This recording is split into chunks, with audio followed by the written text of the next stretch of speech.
The picture on the wall. Ethan Cole didn't come to Dustwood Ranch looking for family. He came because the lawyer said, "You inherited it. Your uncle left everything to you." Ethan had never met Uncle Silas. He only knew the name from a single old Christmas card his mother once threw into a drawer, like it burned her fingers. Now Ethan stood at the edge of a wide, tired land where the fence leaned like a man who'd given up. The ranch house sat in the distance, with sun bleached, roof patched, windows watching. The wind carried dry grass, dust, and something else. Voices. Not far from the porch, 7 women stood in a line, as if they had been waiting for a train that was always late. They were dressed plain, but their eyes were sharp. Some looked angry. Some looked tired. One looked like she had already cried all her tears and saved her last one for him. Ethan slowed, heart thumping. The tallest woman stepped forward. Her hair was silver, braided neat. Her jaw was firm. "You're late," she said. Ethan blinked. "I'm sorry, do I know you?" She didn't smile. "You don't know any of us, but we know you." Another woman lifted a hand and held up a folded paper, yellowed at the edges. "We've been waiting with your picture for months." "My picture?" Ethan's voice came out rough. "That's impossible." The third woman, youngest of 7, maybe early 30s, pulled a small photograph from her coat pocket. She turned it toward him. Ethan's throat tightened. It was him, not a random face that looked like him. Him, the same scar by his eyebrow, the same half-crooked smile he hated. A picture he'd never seen before. "Where did you get that?" Ethan asked, stepping closer. The youngest widow's eyes were wet but steady. "Silas mailed it to us. He said you were coming. He said you would finish what he couldn't." Ethan swallowed. "Who is Silas to you?" The silver-haired woman answered, "Our husband." Ethan stared. "All of you?" 7 faces. 7 different stories carved into their expressions. A heavy silence fell, broken only by the creak of a porch swing moving in the wind, like an old heartbeat. Ethan tried to think. "That doesn't make sense. Silas, he was many things," another widow said, shorter, with a hard edge in her voice. "A rancher, a fighter, a liar when he needed to be." Ethan took a step back. "Why are you here?" The silver-haired widow pointed at the house. "Because the ranch isn't just land. It's a promise. And someone is trying to take it from us." Ethan looked around. The field seemed calm, but it was a calm before something broke. He noticed tire tracks near the barn that didn't look old. Fresh, deep. "Take it how?" he asked. The youngest widow leaned closer, lowering her voice like the ranch itself was listening. "Men came last week, in black trucks. They said you'd sign papers the minute you arrived. They said we'd be gone by winter." Ethan's blood ran cold. "Who are they?" Before anyone could answer, a loud engine roar cut through the air. A black pickup appeared on the dirt road, moving fast, dust behind it like smoke. It didn't slow as it reached the gate. It crashed through it like the gate wasn't even real. The truck stopped near the porch. A man climbed out, clean boots, white shirt, expensive belt buckle. He looked like someone who'd never shoveled anything in his life. He smiled like he already owned the place. "Ethan Cole," he called, tipping his hat without respect. "Welcome home." Ethan didn't move. "Who are you?" The man's smile widened. "Name's Grant Mercer." The widows stiffened. One of them whispered, "No." Mercer's eyes slid over the women like they were furniture. Then he looked at Ethan again. "You've got paperwork to sign," Mercer said. "Your uncle made a mess, but I can make it easy for you." Ethan's hands curled into fists. "I haven't even stepped inside." Mercer walked closer, slow and confident. "You don't need to. You just need to understand one thing." He leaned in, voice low enough for only Ethan to hear. "Silas didn't die of old age." Ethan's breath caught. Mercer straightened up and smiled again, like he'd just offered a friendly tip. "And if you want to know who helped him die, you should ask your 7 widows." Ethan turned sharply toward them. 7 faces, 7 different reactions, and not one of them looked surprised. The room that was locked. Ethan stood between 2 truths, and both felt like lies. Mercer waited, relaxed, arms open like a man selling peace. Sign the papers, son. Walk away richer, safer. Let this place become someone else's problem. The silver-haired widow stepped forward. You're not taking one more breath of this land for free, Grant. Mercer chuckled. I'm not here for free. I'm here because the county already knows what this ranch owes. Ethan's stomach tightened. Owes what? Mercer pulled a folder from his truck and waved it. Debt, taxes, violations, legal costs. Silas fought hard, but he bled money. Ethan looked at the widows. Is that true? The shortest widow snapped. He fought because Mercer wanted the water rights. Without them, this ranch is dirt. Ethan stared at Mercer. Water rights. Mercer shrugged. In a drought, water is gold. This ranch sits on the best underground flow in the county. Ethan's mind raced. So you want the land because of water? Mercer smiled. I want what's mine by law. The youngest widow stepped in front of Ethan as if shielding him. He bribes inspectors. He scares people. He lies. Mercer leaned forward, voice smooth. I don't scare people. People scare themselves when they understand how powerless they are. Ethan felt anger rise, but he forced his voice steady. Leave. Mercer's smile didn't change. I'll leave. For today. He stepped backward toward his truck. But you've got 72 hours. After that, lawyers show up, sheriffs show up, and these women, he pointed at the widows, they'll be standing on the road with their bags. The widows stood firm, but Ethan saw fear hiding behind their strength. Not because they were weak, because they knew he could do exactly what Mercer wanted without even trying. Mercer climbed into the truck, then paused and called out one last thing. Asked him about the locked room. Ethan, asked him why Silas kept it sealed. Asked him what's behind that door.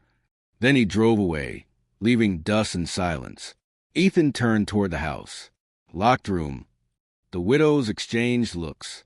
The silver-haired one finally said, You should come inside. The ranch house smelled like old wood, coffee that had soaked into the floor for decades, and something like iron. The walls held framed photos. Silas as a younger man, standing with horses, smiling like someone who still trusted the world. Ethan stopped when he saw a picture on the main wall. It was the same photo the youngest widow had shown him. His face hung in a frame like he belonged there. Ethan stepped closer, jaw tight. How did he get this? I never sent him anything. The silver-haired widow answered quietly. Silas knew your mother before you were born. Ethan's head snapped toward her. My mother said Silas was dead to her. The widow nodded. That's because he broke her heart. And he broke his own trying to fix it. Ethan's voice dropped. Tell me the truth. A widow with dark hair and tired eyes said, Truth is messy, but you deserve it. They sat around the kitchen table. A pot of coffee was made without asking. The widows moved like this place was still theirs, like they had earned every creak of the floor with years of living. The silver-haired widow spoke first. My name is Margaret. Silas was my husband first. Ethan's eyebrows lifted.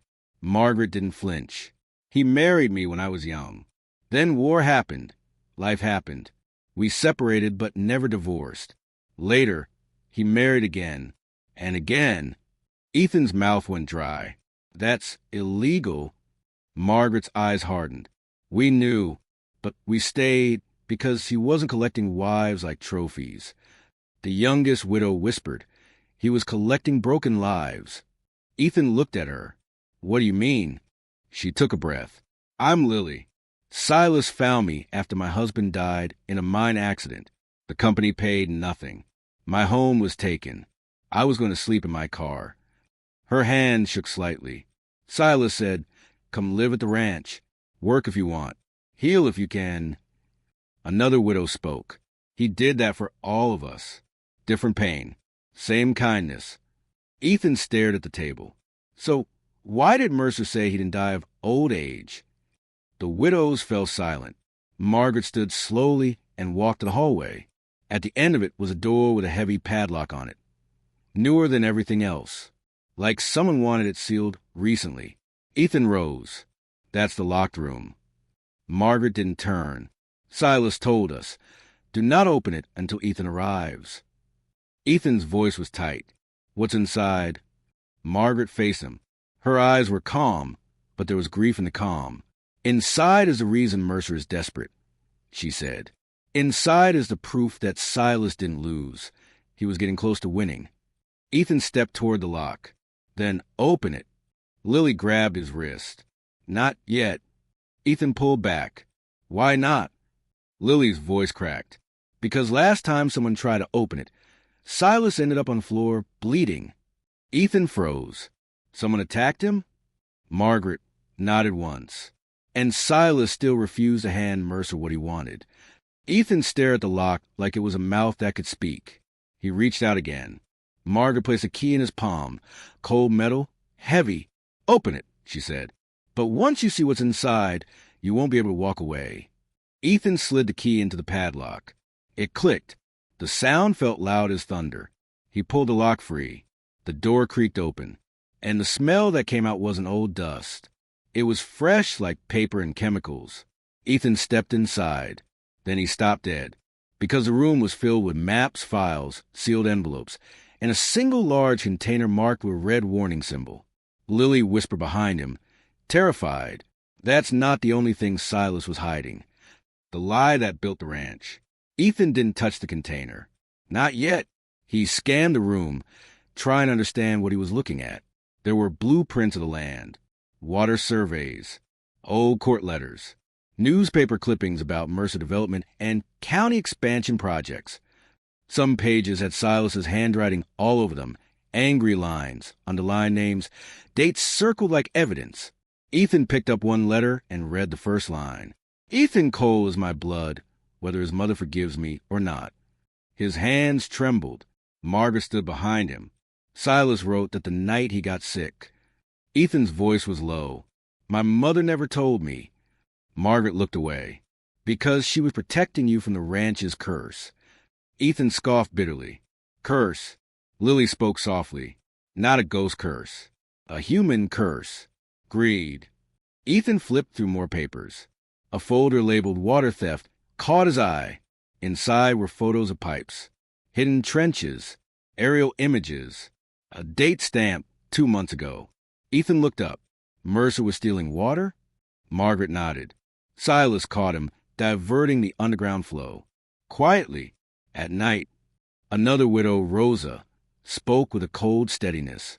Silas reported it. The county inspector came the next day. Mercer was already there, laughing. Ethan's jaw tightened. So the inspector was paid. Rosa shrugged, or scared. Same thing in the end. Ethan found a recording device in the drawer, an old voice recorder. A note taped to it said, play this first. He hesitated, then pressed a button. Silas's voice filled the room, rough, tired, but strong. Ethan, if you're hearing this, it means I'm gone. I'm sorry. I should have come to you years ago. I was ashamed. I made mistakes I can't fix. Ethan swallowed hard. Silas continued. Mercer thinks this ranch is just land, but it's the only place in this county where poor people didn't have to kneel. I kept it that way. I kept widows here because the world throws them away. I didn't. Ethan's eyes burned. Silas's voice grew sharper. Mercer tried to buy me. Then he tried to crush me. He wants the water. With it, he controls the town. Ethan looked at the blueprints, seeing it now. Pipelines planned to run from Dustwood Ranch to a future private development. Silas continued. The widows aren't your burden, Ethan. They're your proof that kindness can outlive a man. If Mercer takes this place, he takes their safety, their work, their dignity. Ethan closed his eyes, voice trembling. Uncle, Silas's voice dropped. And Ethan, listen carefully. Mercer will try to turn you against the women. He'll say they killed me. He'll show you lies. Don't fall for it. Ethan opened his eyes, turning slowly toward the widows. Margaret met his gaze. We didn't kill him. Lily's voice broke. We loved him. Ethan's throat tightened. Then how did he die? Margaret's face hardened. Silas had heart trouble. But the night he fell, he wasn't alone. Rosa added, someone was in the yard. We heard a truck, then a shout. Ethan stared at them. Did you see the driver? Lily whispered, No, but we found a cufflink near the porch. Silver, with a letter M on it. Ethan's eyes narrowed. Mercer. Margaret nodded. We gave it to the sheriff. The sheriff returned it to Mercer the next day. Ethan felt sick, so the laws bought two. He turned back to the container with his name on it. What is that? He asked. Margaret exhaled slowly. Silas called it insurance. He said Mercer would kill for it. Ethan took a step closer. Why is my name on it? Lily said, Because Silas believed you'd do what he couldn't. You'd take this fight all the way. Ethan's voice turned hard. I don't even know how. Margaret opened a drawer and pulled out a worn ledger. Then learn. Start with this. Ethan opened it. Inside were names, dozens of names. Payments. Dates. Notes like Mercer bribed. Inspector Hush. Judge dinner. Ethan stared. This is the corruption list. Rosa nodded. Silas kept receipts. Ethan's pulse pounded. This could destroy Mercer. Margaret's voice was steady. Or destroy you if you're careless. Ethan looked up. Why didn't Silas give this to the state? Lily answered. I sad. He tried. Someone tipped Mercer off. Silas said, They're all tied together like ropes. Ethan's stomach dropped as he heard tires outside. Fast. Too fast. A knock at the front door. Hard. Official. A man's voice called out. Sheriff's office. Open up. The widows froze. Rosa whispered. That's not the sheriff's voice. Margaret's eyes narrowed. Mercer sent someone. Ethan grabbed the ledger and tucked it under his arm. Stay here. Margaret caught his sleeve. Ethan, don't be brave. Be smart. Ethan nodded once and moved toward the hallway. The knock slammed again, louder. Open the door now. Ethan looked through a side window. Two men stood on the porch. Not deputies. No badges. Just guns showing under their jackets. And behind them, down the drive, a black truck sat waiting. Ethan's blood ran cold as he saw the driver. Grant Mercer himself. Smiling. Holding a pen. Like this was still just business. The choice that breaks a man. Ethan's mind raced like a trapped animal. He didn't have weapons. He didn't have backup. And the widows, 7 women who had already lost too much, were in this house because they believed a stranger could become their last chance. The door shook again. Margaret whispered, Back room. Now. Ethan turned. No. If I run, they'll come inside. Rosa's voice was hard. They're coming inside either way. Lily clutched her hands together, whispering, Please, don't let them take this place. Ethan looked at the padlocked room key in his pocket. He looked at the ledger under his arm. Then he looked at the widows. They weren't asking him to be a hero. They were asking him to be a man who didn't sell his soul. Ethan stepped toward the front door, not opening it, just close enough that his voice carried. What do you want? He called. A rough voice answered. Open up. Ethan replied, No badge, no entry. Mercer's voice floated from the drive, calm and amused. Ethan, don't make this hard. Ethan shouted back, You said Silas didn't die of old age. You want me to sign because you're scared of what he left. Mercer laughed. I'm scared of paperwork, sure. Ethan's jaw clenched. Leave the women out of it. Mercer's voice sharpened slightly. Then sign and they can live somewhere else. Ethan's heart pounded. Somewhere else where you can crush them quietly. A pause. Then Mercer spoke again, softer. You think you're different? You came from the city. You're not built for this dirt. Your uncle used you as a tool. Don't let a dead man ruin your life. Ethan closed his eyes for 1 second. He remembered his own life.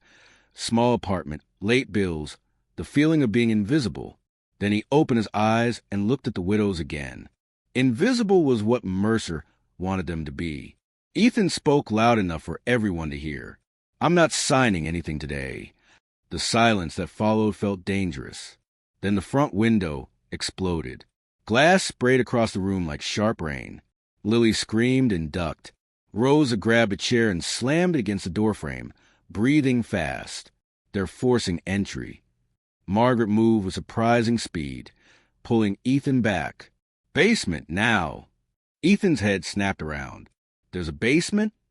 Margaret didn't answer. She yanked up a rug near the kitchen and revealed a trapdoor. She lifted it, and cold air rushed up. Go, she hissed. Ethan shoved the ledger into his jacket and helped Lily down first. The others followed fast, like they practiced this in nightmares. Footsteps pounded above, men shouting, wood cracking. Ethan climbed down last, pulling the trapdoor closed just as the kitchen door burst open. Darkness swallowed them. The basement smelled like earth and old canned food. A single lantern hung from a hook. Rose's chest rose and fell. They've come before. Not like this. Never with guns. Ethan's fists clenched. This is because of the locked room. Margaret nodded. Mercer wants whatever Silas prepared. Lily whispered, they'll search. They'll find the trapdoor. Ethan's mind snapped into focus. Then we don't stay. Margaret lifted the lantern and led them through a narrow dirt tunnel, just wide enough to walk. Silas built this years ago. He said, if the law fails, we protect ourselves. Ethan swallowed. How far does it go? Margaret answered, to the barn. They moved quickly, careful not to trip. Above them, muffled voices and crashing echoed through the house. Ethan felt rage like fire in his chest, but rage didn't save lives. Thinking did. They reached a wooden ladder and pushed up into the barn's shadow. The barn was huge and dim. Moonlight slipped through cracks like thin knives. Outside, the black truck's headlights swept the yard. Mercer's men were searching. Ethan whispered, we need evidence. If we only run, Mercer keeps doing this to everyone. Rose's eyes narrowed. You think you can beat him? Ethan looked at the ledger. Silas left names. Payments. Dates. That's enough to start. Margaret spoke carefully. Start where? The sheriff is owned. Ethan's gaze lifted to the barn loft. He noticed an old radio setup, dusty but still wired. What's that? Ethan asked. Margaret followed his eyes. Silas used it to talk to ranchers. Emergency line. Ethan's heart kicked. Does it reach outside the county? Margaret hesitated.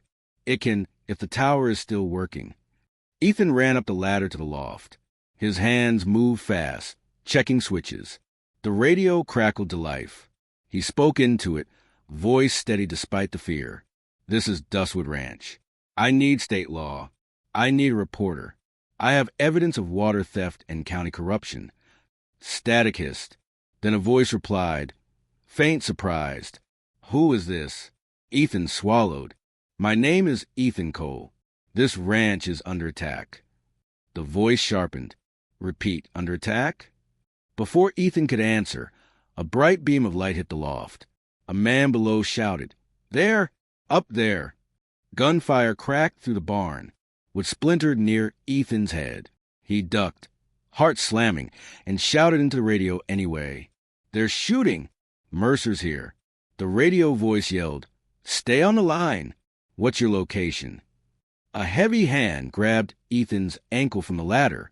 Ethan looked down. One of Mercer's men had climbed up silently. The man's face was cold. You should have signed, he growled. Ethan kicked, trying to break free. The man yanked hard. Ethan lost his grip and fell. The ranch that refused to bow. Ethan's lungs burned. Pain ran through his ribs like lightning. He forced his eyes open. The widows were around him, frightened but not broken. Margaret's face appeared above him. Ethan, can you breathe? Ethan nodded, coughing. Yeah, A boot stepped into view. Mercer. He stood over Ethan as if he was looking down at a problem he could solve with money. His men held flashlights. 2 of them blocked the barn exits. Mercer smiled. You're tougher than you look. Ethan struggled up, but a man shoved him back down. Mercer's voice stayed smooth. Let's stop the drama. Where's Silas's insurance? Margaret stepped forward. You're trespassing. Mercer glanced at her like she was a fly. Margaret, always brave. Silas liked that about you. Rose's hands clenched. You killed him. Mercer's smile twitched. I didn't kill anyone. Men with weak hearts die all the time. Ethan's blood turned cold. So you admit you were there. Mercer shrugged. I admit nothing, but I'll offer you something. He crouched, bringing his face closer to Ethan's. Give me what Silas hid, and I walk away. You keep the ranch house. The women get a small payout. Everyone survives. Ethan stared at him. And the town gets thirsty while you build your private paradise. Mercer's eyes hardened for the first time. The town will drink when I say it drinks. The words hung in the air, pure truth, said without shame. Ethan looked past Mercer, toward the yard. In the distance, faint blue and red lights flickered on the road. Someone was coming. Mercer noticed too. His jaw tightened. You called someone. Ethan's voice was low. I tried. Mercer stood and snapped at his men. Find the locked room. Now! One man hesitated. Boss of state police. Mercer's head turned slowly. Do you want to be poor forever? The man looked away and ran. Margaret whispered to Ethan, the tunnel to the house, they'll find it. Ethan's mind sharpened despite the pain. No, they'll go to the locked room. They want the container. Lily's eyes widened. Ethan, what's in it? Ethan swallowed. I didn't open it. Margaret looked at him, fierce. Then it's time. Ethan pushed himself up, ignoring the ache. He spoke loudly to Mercer. You'll never get it. Mercer smiled. Watch me. Mercer's men grabbed Margaret and Rosa by the arms, holding them as leverage. Lily gasped, stepping forward. Another man shoved her back. Mercer called out, voice like a knife. You have 1 minute. Tell me where it is, Ethan, or I start breaking bones. Ethan's fists clenched. Every part of him wanted to attack, to scream, to burn the world down. But he remembered Silas's voice. Don't be brave. Be smart. Ethan looked Mercer in the eyes. Okay, Ethan said. I'll take you to it. Mercer's smile returned. Good choice. They moved toward the house. Mercer kept his men close, guns low but ready. Inside, the ranch was wrecked, chairs overturned, glass everywhere. Ethan's heart twisted at the violence done to a home that had sheltered pain and healed it. They reached the locked room. Ethan took the key out slowly, hands steady. Mercer watched like a wolf watching a gate open. Ethan unlocked it. The door creaked. Mercer stepped inside first, hungry eyes scanning the files. Then his gaze landed on the container marked for Ethan, if they come. Mercer's breath quickened. There it is. He reached for it. Ethan spoke calm and clear. Don't. Mercer turned, annoyed. You think you can stop me? Ethan's voice didn't shake. Silas told me something in that recording. He said this container wasn't just insurance. Mercer's eyes narrowed. What is it? Ethan answered, a confession. Mercer froze for half a second. Ethan continued. Silas recorded everything. Your water theft, your bribes, and the night you came to threaten him. He mailed copies to someone outside the county. Mercer's face changed, anger flashing through the polished mask. You're lying, Mercer hissed. Ethan shook his head. I'm not. And the radio call I made? Someone heard it. Outside, the flashing lights grew brighter. A loudspeaker voice boomed from the road. This is the State Investigations Unit. Come out with your hands up. Mercer's eyes snapped to the window. Panic flickered. Small but real, his men shouted from the hallway. Boss! They're here. Mercer's hand grabbed the container. Ethan lunged and slammed the door, trapping Mercer inside the room. Mercer roared, pounding the wood. Open this. Ethan turned to the widows. Run to the porch. Hands up. Tell them Mercer is inside. Margaret stared at Ethan, shocked. You're... Ethan met her eyes. Silas gave me this ranch, but he also gave me a job. They rushed outside. State officers swarmed the yard, weapons ready. Ethan lifted both hands high. A commander shouted, Who are you? Ethan answered loud, Ethan Cole, the inheritor. Grant Mercer is inside the house in a locked room. He has evidence and we have witnesses. The widow stepped forward, hands raised, voices overlapping, truth spilling out after years of being swallowed. The officers moved. Inside the house, Mercer's pounding turned into frantic shouting. Then silence. Minutes later, Officers walked Mercer out in handcuffs. His face was twisted with rage as he stared at Ethan. "This land will ruin you," Mercer spat. Ethan's voice was steady, almost quiet. "No, men like you ruin land. I'm just stopping it." Mercer was shoved into a vehicle. Margaret looked at Ethan, eyes shining with something like hope. "What now?" Ethan looked at the broken gate, the damaged house, the wide land beyond. He felt fear, yes, but also something stronger. Purpose. "We rebuild," Ethan said. "We fight in court. We share the truth. And we make this ranch a place that can't be stolen in the dark." Lily's voice trembled. "Why would you do that for us?" Ethan stared at the ranch house, then at the 7 women who had survived grief, hunger, and threats. "Because someone once did it for you," he said. "And if I walk away, then Silas really dies for nothing." Margaret stepped closer, placing a hand on Ethan's shoulder. Gentle, like a blessing.